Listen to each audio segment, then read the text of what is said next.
So this morning, what I want us to look into is this.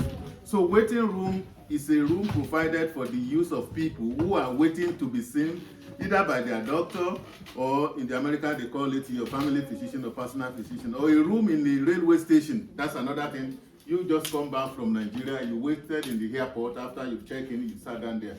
They can say that, look, due to technical fault, we are not going to take off now. You wait. So, pardon? Server goes down.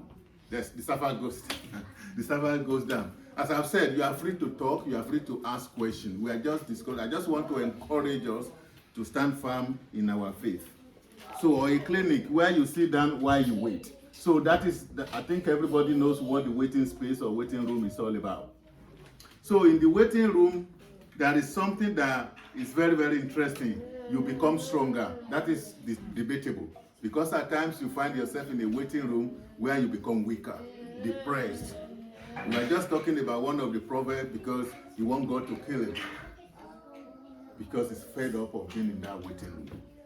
So today we are going to look into somebody called Joseph, and he's the son of, who is the father of Jacob? Isaac. I have provided the answer before the question is answered. So what is one of the name of the children of Jacob then? Okay, but we are focusing on Joseph today. From Genesis 37 to 50, that is where the story of Joseph was being told. And Joseph is the son of Jacob. If I want to summarize the life of Joseph in one sentence, I will summarize it as, and the Lord was with him. That is the whole life of Joseph. God blessed Joseph richly and used him powerfully, but only after Joseph had been slavery and imprisoned for how many years? 13 years, from age of 17 to age of 33. Now, the other thing is, why I want us to focus on Joseph is this. What is the name of this man again? David. We all know that David waited. Okay. Anna waited before he had Samuel. Abraham and Sarah before Isaac. And Esther before she became queen. Joseph before he became prime minister.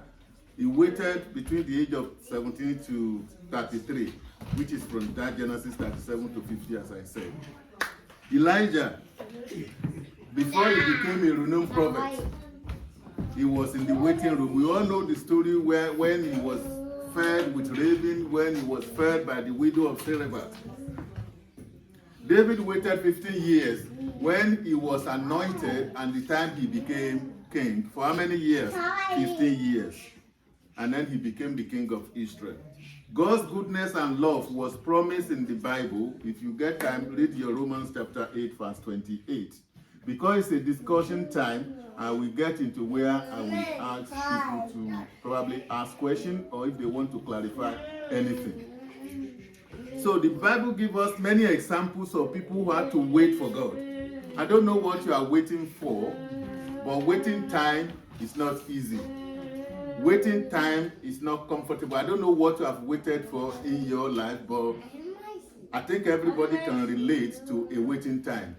Some people will do an exam during the time you wrote your exam, and then up to the time your examination result is released. That is one waiting time. So this morning I just want us to look into how Joseph waited from the age of 17 up till he was 33.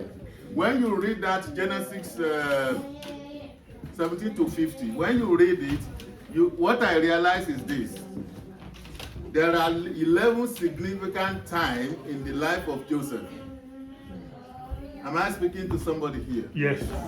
11 times. The first time is this. Number one, Joseph was misunderstood by his family. We all know the two dreams. One is his 11 brothers, they will bow for him. The second one is 11 brothers plus mother and father. So during that time, his family gang up against him. We all know the story very well, and you know what happened. So during that time, it felt like I wish I can project, because what I did was I write it in red and green. And out of that 11 occasions, you will see that it's only 1, 2, 3, 4 times that he felt like he want to go on. So probably what you are waiting for in your individual life, in your personal life, in your work life, in your social life, you feel like giving up. You are not alone because somebody else has gone before you. So the first thing is he was misunderstood by his family. Oh, here come the dreamers. This, and that, they belittled him. The second thing is when he was sold into slavery by his brother, he felt like giving up. Imagine your own blood, the same father, the same mother, sold you into slavery.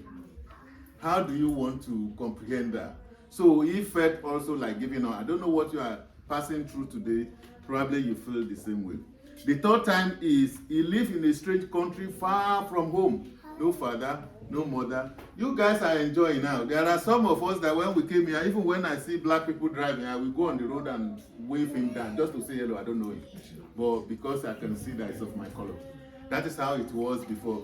But now you are in the midst of people, you are even speaking your language, you are doing everything. You are very lucky. So he felt like he's going to give up because he's in a strange land. The other thing is, remember now I've said 3 things. The fourth time that he felt like, yes, I'm arrived, probably my dream is coming to come true, is when he was sold into Potiphar's house and he became the head of that family. So he felt that, yes, my dream is now coming true. He didn't know anything. He didn't know what is coming behind or after that. And what happened? He was lied against. So he was wrongly accused by Potiphar's wife. What did he do? He felt like he's going to give up. Please follow those things systematically, because we are going to go into question where you can see what you are able to relate to or what you don't. So he was wrongly accused by Potiphar's wife. Number 6, what else? He was thrown into prison. Who will go into prison and not feel like giving up? But we have a lot of examples of people that rose from nothing to something. Who want to give me an example of somebody that the whole world can never forget? Nelson Mandela. Thank you. How many years? 27 years? 7 years. So you go from nothing to something. I know there will be a time when that man feel like, I've had enough. I don't know what you are passing through. Even if you are in that stage now, you will realize the reason why you shouldn't give up. So he was thrown into prison. The 7 things that happened was that he was put in charge of the prisoners. Yes, I'm the boss here. You know, out of every situation, if when you put among among good people and you are the boss, who have been a class captain before, you know, you feel empowered. Look at all this football team that we are watching. The captain, they are very powerful, you know that? Yeah. Very, very powerful. Even though they are the same among other players. So I think probably Joseph will also feel good. So during that time, he feel like, yes, I've arrived. I'm the head prisoner. He felt like he can just continue. The 7th one, he was forgotten by the chief butler. I'm jumping because of our time, because I want us to get to somewhere. But if you want to read through, just go and open Genesis 17 to chapter 17 to chapter 50. You will get the whole gist of what I'm saying. So he felt like, oh my goodness, I'm the head prisoner. I can go on. But number 8, he was forgotten by the chief butler. He felt, oh my God, I've been, and this is for probably for your pastor or whoever is in one leadership post or the other. Please don't do things because you want people to reward you. It's only God that can reward whatever you do. Don't as a human being, we will, but I will encourage us not to. So he was forgotten by the butler. Oh, I've done this, and you remember the 2 stories? One, I think both of them came to fulfillment anyway, but one is positive, the other one is negative. The 9th one is he remained in prison for another 2 years. He felt like probably he's going to kill himself.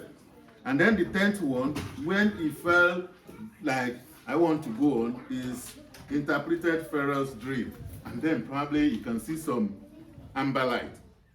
And then the 11th one, which everybody wants, he became the prime minister. all of us, we pray, we sing that prayer, that song, which says that Abraham blessings are mine. Did we pray for Abraham's stubbornness to be our portion? So we know how old he was before he was able to get his first child. So that is Joseph in a nutshell. But as I've said in the beginning, I can only summarize Joseph's life in one sentence. And God was with him. No matter what you are passing through, no matter the kind of waiting room or waiting space or waiting time you have, God is with you. That is very, very, very important. And hopefully we will get there where we can see the reason why I believe that God is with you. Who knows why Joseph survived all odds? I gave us 11 stages that he passed through. It's only 3 that is positive. It's only 3 that is happy. The remaining 8 was not palatable.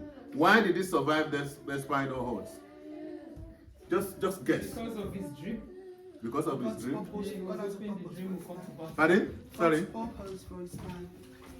Can you come again? Because of God's purpose for his life. Because of God's purpose. Who is saying something here? His dream. Because of his dream, yes? It's been ordained that it will happen. Okay. And Yeah. because of his commitment. Okay. You can see commitment there. Okay. All of you are right. Holding on to his dream. Yes. All of you are right. But there is one thing, he has faith. You mentioned in his dream. You can have a dream. If you don't have faith in that dream is useless. But he has faith, believing, and I think I mentioned this yesterday. There is an author that I read few of his book. His name is Philippians. He said that faith is believing in advance what will only make sense in reverse. This is somebody that had a dream at the age of 17 until 33. That is when it's become sensible. How do you want to say that dream is sensible when somebody is put into prison? When somebody didn't commit rape and was jailed for that? When his brothers sold him into slavery, how is he going to be doing that? But what maintained him, strengthened him, is his faith. And that is what Hebrew 11 chapter 1 is saying to us, that faith is the confidence in what we hope for and this assurance about what we do not see. That is faith. If I said that, I have faith. Another question I used to ask people is this. Please be honest with this question. How many of you came to this building this morning and before you sat down on those chairs, you check it whether you will fall or not? No, you didn't. So you believe, you put faith in the lady that holds this place, that will not put a damaged chair. How much more you believe God? No, it's a simple thing. How many? And I've asked this over and over. You came here, you just sat down. You didn't check, let me check whether this chair will fall down or not. So you put your faith in that lady, human being. But you struggle to believe God. Another thing is, I know some of you drove to this place. When you get to the traffic light and it's green, do you hesitate, please be honest, that the other people will not wait? No. You didn't. You just go. But what if their brain is upside down? And they just zoom, like we do where we come from. I didn't say that. So, no, you can believe in traffic lights that it will stop the other people from the other side. The other example is, you take your car to the mechanic to change the brake pad. And you just jump into it. I'm going to Preston. You put your faith in the mechanic that he has done a good job. How much more the God that make heaven and earth? The second thing that kept Joseph going is humility. Majority of us Christians, we have what I can call fake humility. Humility. Humility. Let's open our Bible to, if I can get it, I think James 4:10. However, where I'm going is this, and then it's mentioned in Romans somewhere also, where it says that humility is not thinking less of yourself. Majority of us, we think less of ourselves. However, true humility is thinking of yourself less. It's not the same thing. It's just like when people say that for freedom, Jesus has set us free. It's not a tautology. It makes sense. Now, what I'm saying here is this. True humility is not thinking less of yourself. Some of us, when we do good and say, oh, Mr. So-so or brother so you, well done, you did. No, it's not me, it's not me. It is you. It is because you surrender yourself to God to use you. So accept it. Accept it. When they compliment you, accept the complimentary that is being given to you. So it means being humility is not for you to be a doorkeeper, a doormat, sorry. You shouldn't turn yourself because you want to be humble and you become a doormat where everybody does the rubbish in their shoe. So it shouldn't be that way. True humility is acknowledge God as the source of your life. Everything that you have achieved in life, acknowledge that it's God that empower you to achieve it. That is true humility. All other things, in my own opinion, is fake. Now, how do you survive and thrive in the waiting room? You remember? If you are out of those three people, then I don't think you are a human being. Because for the mere fact that you are born into this planet, it's another waiting room. Because the day you were born, you are waiting for the day you will die. No matter how old you are. So it's another waiting room. So how to survive and thrive in the waiting room? Number one is, while you wait, be normal. Be your normal self. I said something yesterday in some culture. They will tell you men don't cry. Not lie. So when you are waiting for God to do something for you, to buy your new home, to buy your new car, to do whatever you want to do, please be normal. Be yourself. Don't pretend to be different things. Practice the tradition that you bring, that will bring you comfort.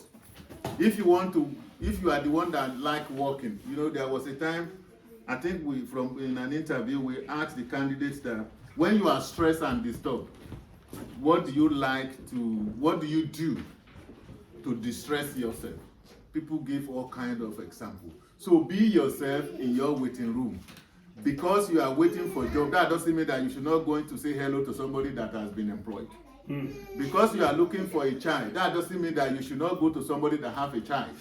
Because you want to buy a car and you are yet to buy, that doesn't mean that you should not enter into another person's car. Be yourself. Just be normal. That is how to survive waiting room experience. The second thing is, while you wait, stay in touch with other people. Acts chapter 1. Now, because people will say, it's just talking, we didn't read the Bible. You can open your Bible to Acts chapter 1. Let's read verse 13 to 15. So that they will just say, it's just talking, it's just telling us story. It never refers to the Bible. But at times, Bible is good. Please don't misunderstand what I'm saying. And when they entered, Yes. they went up into the upper room. Yes. Where they were staying. Peter, James, John, and Andrew, Philip and Thomas, Bartholomew and Matthew, James, the son of Alphaeus, and Simon the Zealot, and Judas, the son of James. These all continued with one accord in prayer and supplication, with the women and Mary, the mother of Jesus, and with his brothers. Yeah, thank you. So now, two things. So that verse, especially the first part of verse 14, is my next point. So while you wait, stay in touch with other brethren. Do not forsaken the gathering of your... God's people. It's very, very significant because I think it's in Hebrew 25 because I've used it for a small group before. So you need to relate to other people even when you are waiting. Don't isolate yourself, otherwise you will become depressed, and you know the result of depression. So mix with other people. The other part where you have just read is in verse 14, part A of it. Pray. They gather together in the upper room and they pray. Prayer is another thing that I believe strengthened Joseph to survive the waiting room experience. The other one is believe in God's promises.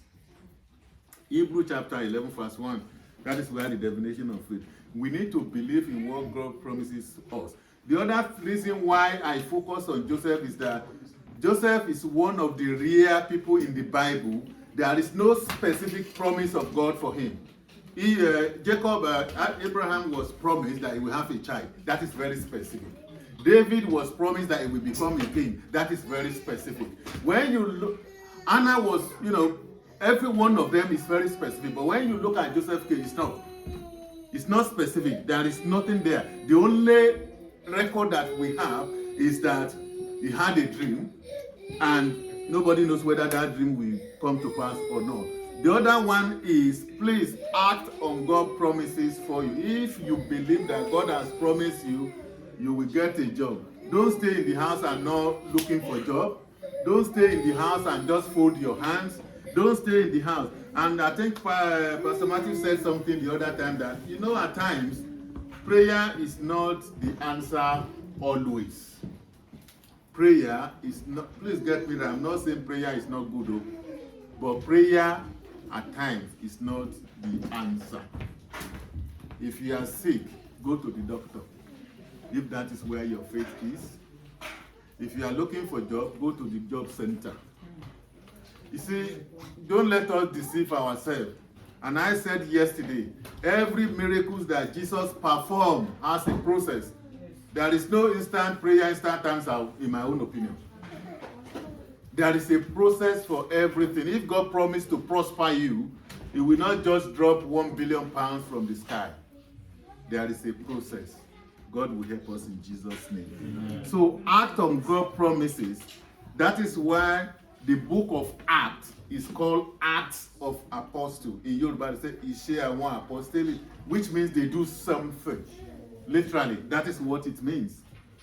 It's an action. It is not called the prayer of the apostle. Is that what the Act of Apostles say? It's what they do.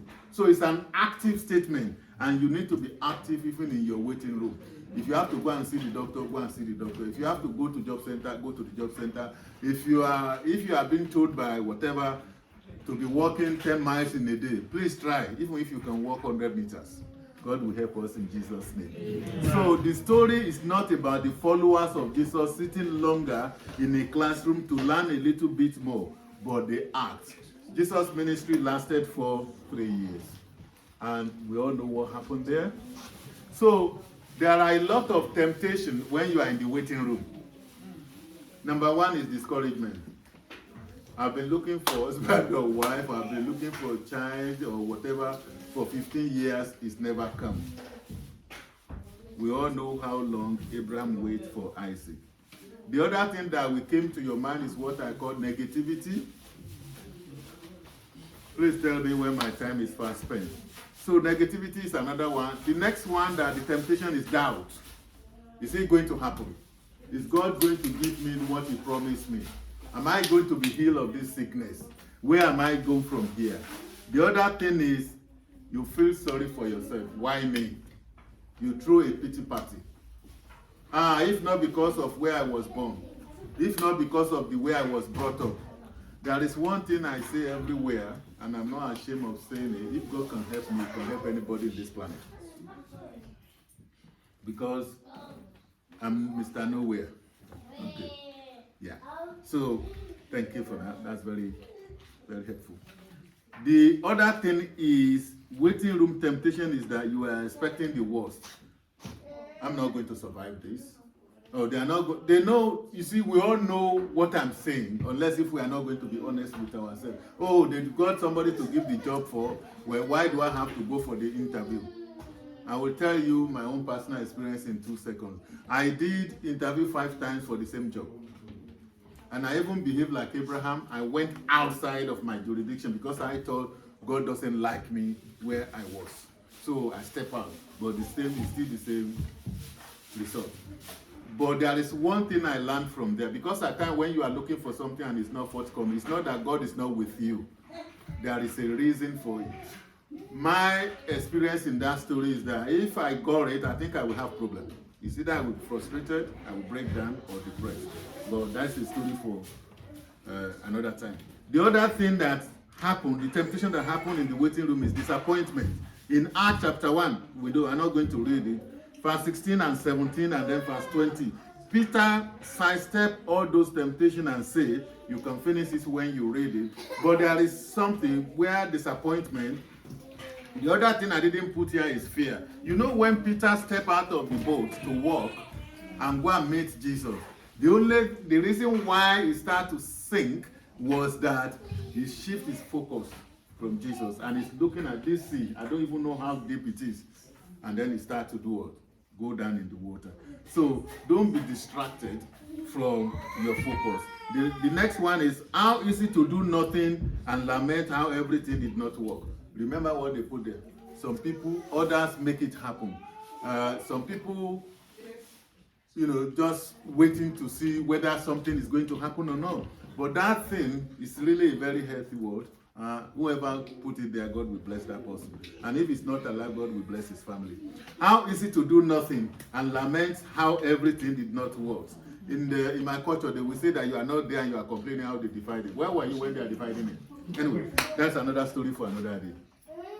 I'm nearly there. We will answer a question.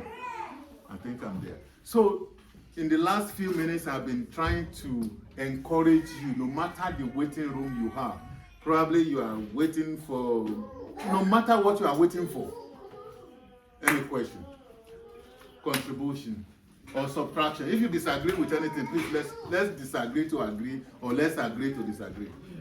Okay, praise the Lord. Hallelujah. Yeah, my own is not about question.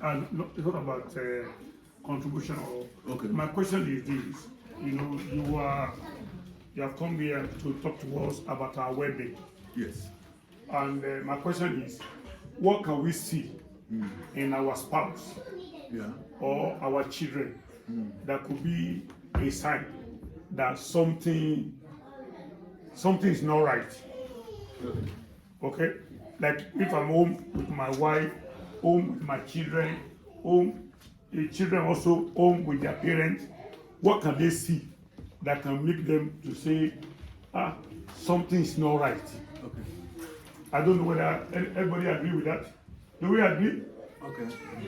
Yesterday we said something, or I said something repeatedly, which is about relational security. Because of people that are not Yeah, listening. it's about how much of your spouse, how much of your children, how much of your co-workers, how much of your neighbor did you know? Before you can know something is wrong with me, you have to develop that relationship with me. If you don't have that relationship, it will be very, very difficult. But when you know, a typical example is this. Before I left my former job, anytime I go to work, it won't take them 5 seconds to know whether I'm happy or not. Because some of them have worked with me for 10 years, for 15 years. We eating together, drinking together, and do all sorts of things together. So they know. Because most of the time, probably because of the nature of the job I do, I think I talk too much. And they know that when I keep quiet, something is wrong. And that is what mental health has done to me. When I was a general nurse, I don't talk because it's about action, not about what to talk. So back to your question, if you don't have the relationship with your people, that question has no answer. But when you develop that relationship, for example, now you have a pet, you have a dog, okay? Every time the dog, dogs, they understand the sound of your engine of your car. Yes. When you now park and you don't see your dog doing cra at the gate, when you get home, what did you do? You know that something is wrong with that dog. It's because of the relationship. That's number one. So somebody that is always running out to you, withdraw, there is something. People also that do safeguarding training and everything like that, you will know a child. For example, now if a baby girl see a man, you say, "Oh, come, child," and he's running away. Be suspicious. So I can go on and on. It's about knowing, because we do something which they call it. I don't want to bore you with all this jargon.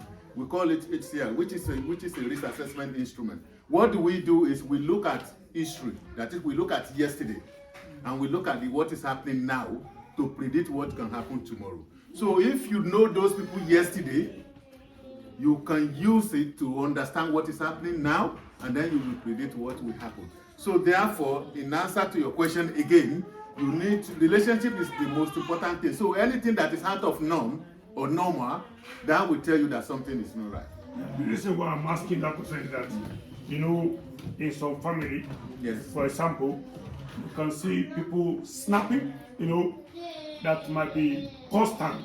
Yes. So if somebody is snapping constantly without a reason, Yeah. or somebody is angry unnecessarily, Yeah. without, some people can be just without a reason, Yes. or somebody is shouting or something something unusual, like being silent too much, because a lot of time we might be looking at this individual. Why this individual is doing this?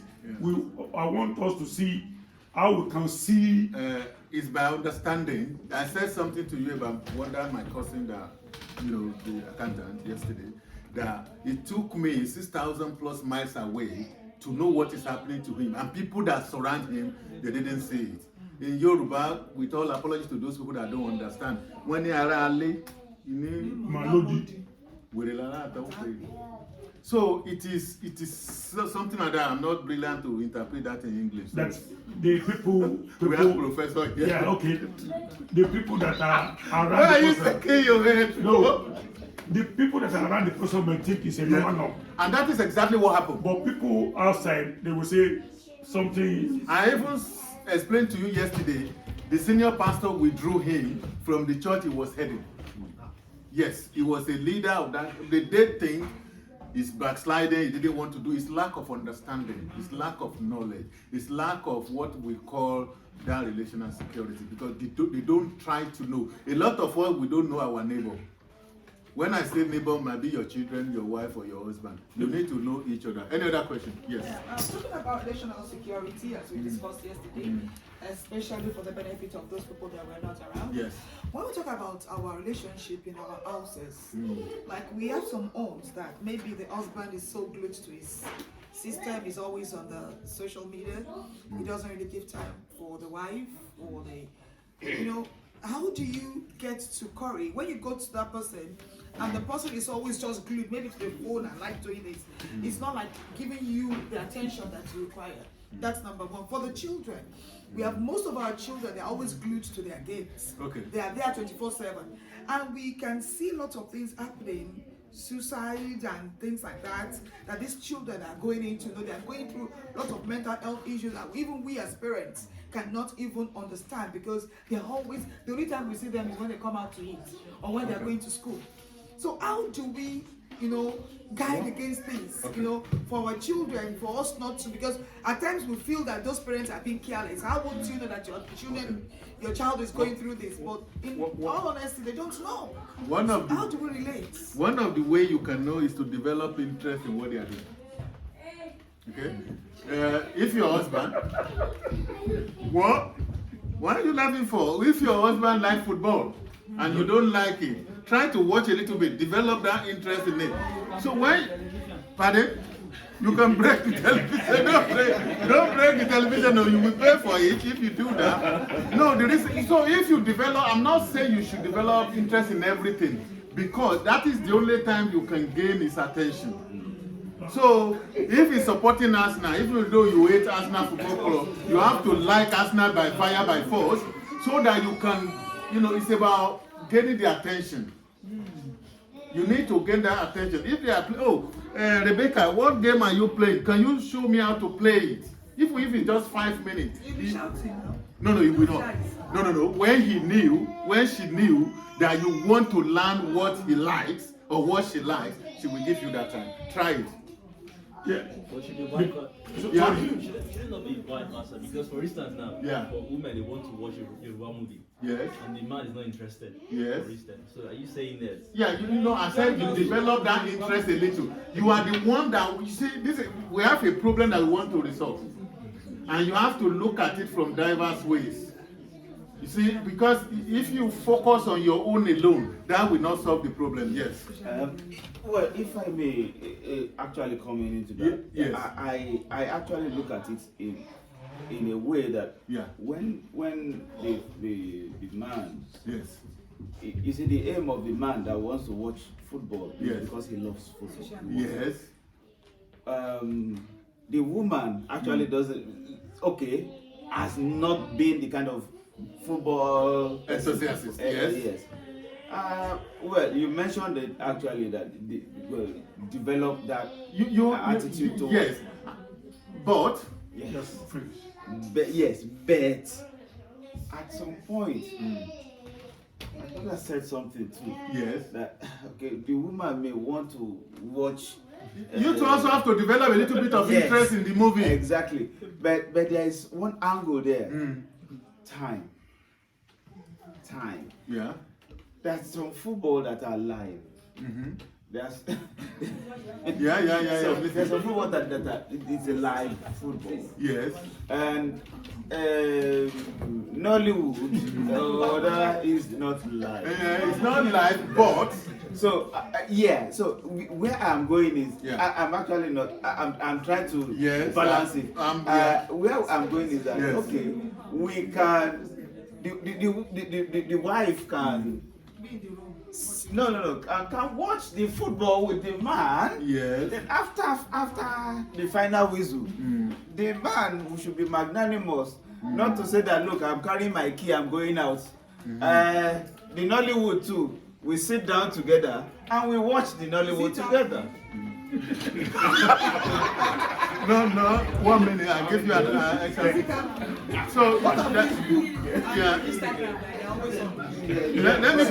Let me quickly chip in here.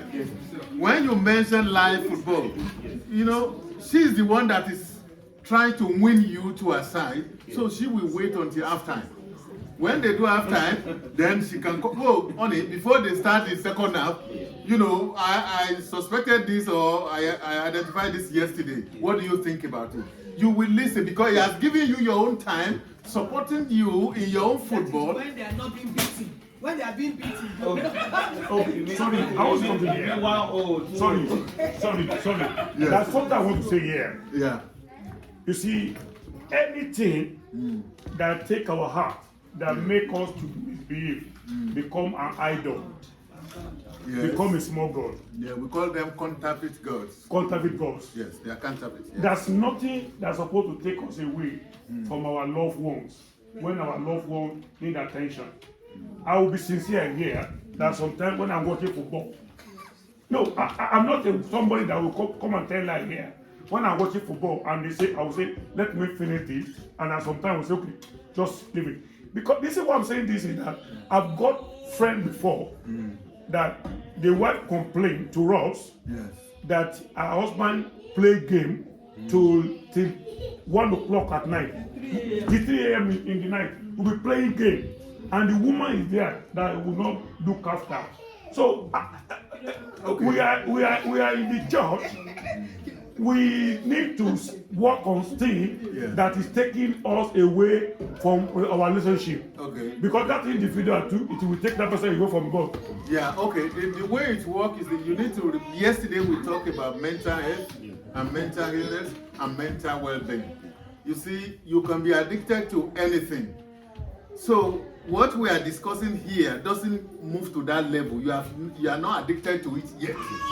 That is what we are talking about. The person that is doing that at 3 a.m. whatever, that has moved to the other side. But there are many people here too also addicted. Hey, but that is okay. And they fight our children. Okay, listen. Next time, not today. Next time, that might be a topic of discussion. Addiction. How to fight addiction. Yes. Yes, it's a big problem. You see, when we are talking yesterday, I told you about what Jimmy Carter's wife said, that these people that are suffering from all this, they are our neighbor, they are our children, they are our family, they are our workmates, they are among us. Yes, 5 o'clock, 5 minutes. Okay. It's the same thing. The same thing we work for them. 1 minute. The same thing we work for them. You need to develop interest in it. There was a time I don't play badminton, but one of the kids want to be playing it. So I developed it, even I don't play, but I created time, 2 hours, I think every week or whatever, I will have to drive out to that place. And I will sit down there. No. Yeah? What? Yes. Stand up, please. No. Let us Question or not, I think it's more of like the games and stuff. I think a lot of kids just play games for like win, not win. But I think the problem is like the violence that we see in these games. Sorry, I didn't catch that. speak up. Don't let them hear. Sorry, I didn't catch that. Can you repeat I it? said I don't think it's the games that's the problem necessarily. I think people are just like that because they can win and they cannot win. But it's the problem of the violence that people can see in those games, and that's like an issue. Okay, that's an important point because you see if I don't know any other thing, I know years back in Nigeria when they used to do this film where Arelu, when they shoot each other, children take their father's gun and shoot and kill people. It happened in this country too. No, I just want to drive it home. So what you are saying is perfectly well. Some of these children is the same solution. They develop that interest in that game because majority of the people, personally, I'm very conscious because this thing is being recorded, of the people I look after, you know, they develop all these things that they have done through all this game. Yes, they develop it through that means. So please, there is a way I want to say it. Whatever is good, and whatever is bad is bad. Any other question? So, Yeah, sorry. It's not a question actually, just regarding movies. Yes. I was just looking at it in a different perspective. Yeah. That, because I think what mommy raised was from like overindulging whatever you do. Yes. For instance, for a family, a couple, I believe that there should be time where you do things, family time, yes, but however, sometimes you want to be alone. I mean, alone, I'm not saying that maybe you want to like do things just in a corner, no. Yeah. But sometimes maybe daddy wants to watch an hour live football session. Yeah. I don't think that is enough to deter him from relating with mom. Because even though mom is not there at that time, doesn't mean that daddy has not given her the time she needs. Yes. But I think what she's saying is that pressing phone, for instance, all through the day, you not talk to her. That's really the problem. So there should be like deliberate, there should be this intention that I want to really create time for each other. But however, we must know that there are times where if I want to see a movie for like 2 hours, if I'm not there, doesn't mean I'm not.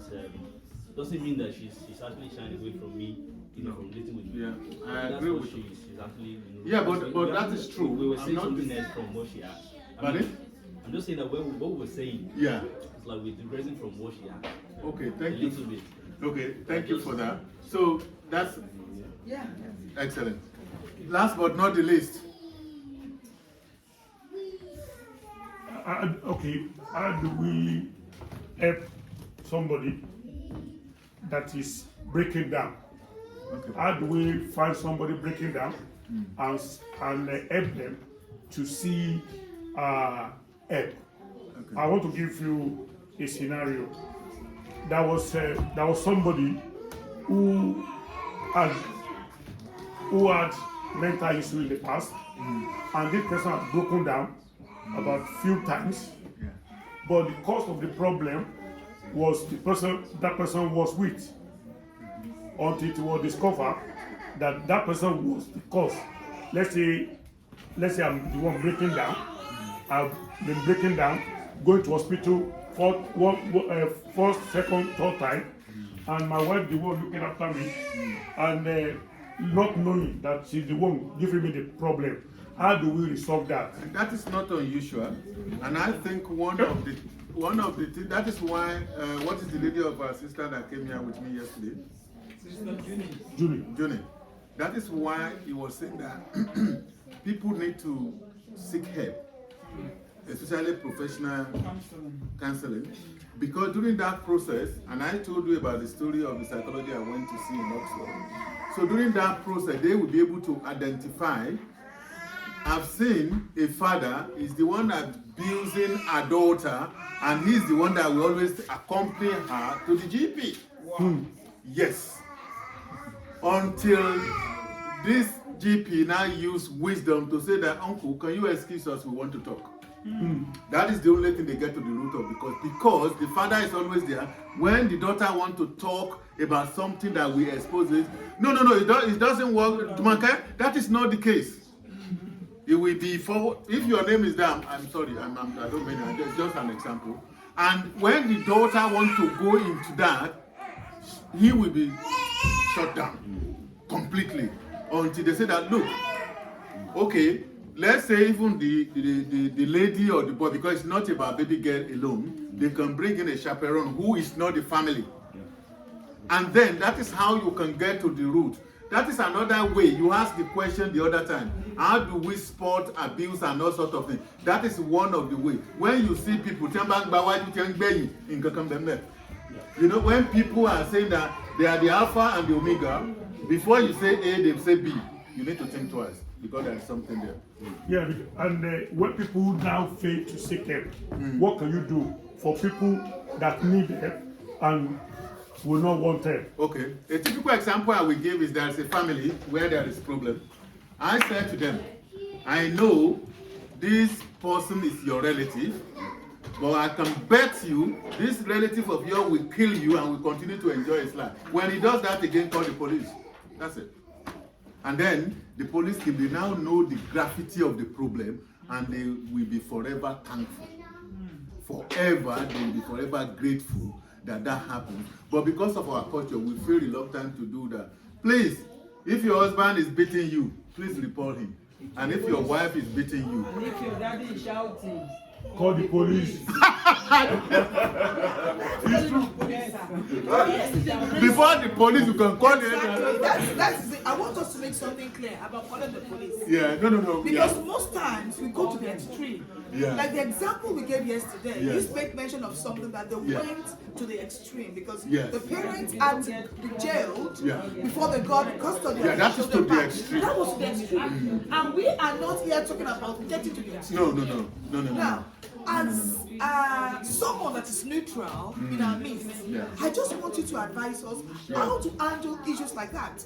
When there's abuse in the home, the children that needs to talk to somebody, who are they to talk to? And that Is it is- their teacher they should go and talk to, or social services, who Okay. definitely will escalate this issue at the first instance? Okay. What are the ways of, Okay, there we should can- be a step. Yeah, there should be a Before they step. escalate- So there escalation is somewhere where I cannot remember now in the Bible where they say that when you are sick, if you're not that one, if you have problem, you first of all call one person, and if you are unable to solve it, you go to and then before you go to the elders. So it's a process, madam. It is a process where and that is where the title of what we are doing is that what is the church of God? Yesterday I was trying to talk about mental illness and the church. So that if the church is serving their purpose, it shouldn't get to that level. Exactly. Yes, you want to say something, sir? No, oh, Yeah. I was just corroborating. Okay, that. yeah. If the church is that's the question. yeah. Question. What's the question? This Read it. person watched us online yesterday and Okay. she said, what can we do in the case of the children that always say, it's my mental health, it's my mental health. They are bullying the parents because they don't want to do whatever the parents ask them to do. They always come up with, oh, it's my mental health. Okay. You want That- them to change about something? No, it's my mental health. Go and wash up. Oh, it's my mental There health. is a solution to that also. You know, we are talking about professionals also. That is another area because we cannot take it with levity. We cannot say it's just saying it. That might be the honest truth. Yes. And we have to find out, and the way we can find out is to look for help. Yeah. You have to. You see, this is where I will say it again in conclusion. You need to change your attitude to modify your culture. I'm not saying you should change your culture because I don't think that is possible, but it can be modified. I told you about a colleague that was sad, the life was ruined because of his own daughter. Because he was saying, my culture, my culture, my culture. What's your stupid culture? You need to modify. Are you raising up your hand? Yeah. You okay? I feel like what you're trying to say is just trying to feel like the police is always here to help us. But you were saying yesterday that police will also jump to conclusions how you're black and everything. Yeah. How kids like that who are facing racism go to the police for help if they know they won't help them properly. So I don't know what you're trying to say. Okay, that's a very good question. You see, that is yes and no. That is true and false. The reason is this. Unfortunately or fortunately, depends on the way you look at it. This is the environment where we live. Okay? This is where we live. The only thing that we have when we have problem is to take it through them. Yes, they may say, a typical example is this.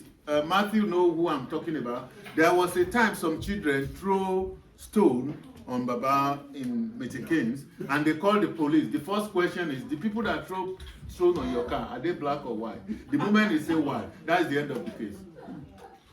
Because they don't want to do anything. But if you say they are black kids, there is possibility that they will chase them and find them out. We cannot help that. You see, this is the, I will be honest here. There are certain issues that is beyond our control. Remember, you have control on what you do or the way you react to other people, but you don't have control on whatever they do to you because it's out of your hand. But my good son, please, when there is problem, speak out. Let's talk about it. Keeping quiet is not the best solution. Let's talk about it. Let's discuss it. There will be one day, you remember, there will be one day somebody will listen. Somebody will listen. I told you about doing an interview for 5 times. They even accused me of seeing the question, even though all my bosses are white background. So who gave me? Where do I get it from? So you will get that. You will get that, but you need to be resilient. God will help you. Is that time for questions, sir? Yes. Question. Yesterday you mentioned anger as Yeah. one of the, was it you or maybe? Yeah, yes, yeah. One of the The mentioned. sign, yeah, it's not. The sign of maybe an outburst Yeah. or, you know. But ọmọ àlèyàn lè rí Yes. bí tí ò ní bí o. So now, I Ọmọ àlèyàn láti bẹ̀ tí ò ní gbà. looking at, you know, the Wọ́n ti ní táìmù mi ti lọ. the Lord's wrath, anger, and all that. Yeah. The book of Colossians says that we should deal with anger. Mm. But naturally, we are all built in a way that we are quite responsive. You know, a little trigger, response comes. Or react. Yeah, we are Yeah. reactive. Okay. So even though now it's based on how we can control that reaction. Yes. But my question now is then, reacting Yeah. with anger. I mean, maybe somebody might be angry, and you know, it depends on the level of anger. But Yeah. anger is anger to me. Yeah, yeah. So that expression from whatever has happened to you, does that make you a sinner? Okay. Does he? You see, the whole thing is this. If I will not cause another controversial statement again. When Jesus went into the synagogue and he met the people that are, you know, selling and buying, what did he do? There is a profitable anger, Yeah. which we can call probably positive anger. It is when everything, you see, when you, it's like a continent. When you slip over to the other side, that is, we are all have our 5 minutes malady when we, you know, but when it's now, you know, there is something they call mental defense mechanism. You know, when, if you do something to me and I pretend that it doesn't happen, at that level, it's not a problem, it's not a mental problem yet. But when it's now prolonged to the extent that everybody knows that this is a problem, that denial comes in. That is when it becomes another problem. In answer to your question, there is an acceptable anger. But the Bible says, be angry, Do not sin. but do not sin. Yes. Don't let the sun come down. And That in is our exactly what we are saying. When it's yeah, triggered to the other in side. our anger, we should not cause offense Yes. to most especially people around us. We should not. There are some people when they are angry, they are destructive. And that is when it now become an issue. Destructive anger. Yes. The anger that will destroy yourself, the anger that will destroy your wife, the anger that will destroy your children, the anger that will destroy your husband. That kind of anger must not be mentioned among us. If truly we are coming to church and we want to be regenerated. So whatever anger we are going to have, just ask yourself, as you are angry, if Jesus Christ come, will you be able to make it? Thank you very much. I hope I didn't waste your time. No, sir. Thank you, sir. Thank you.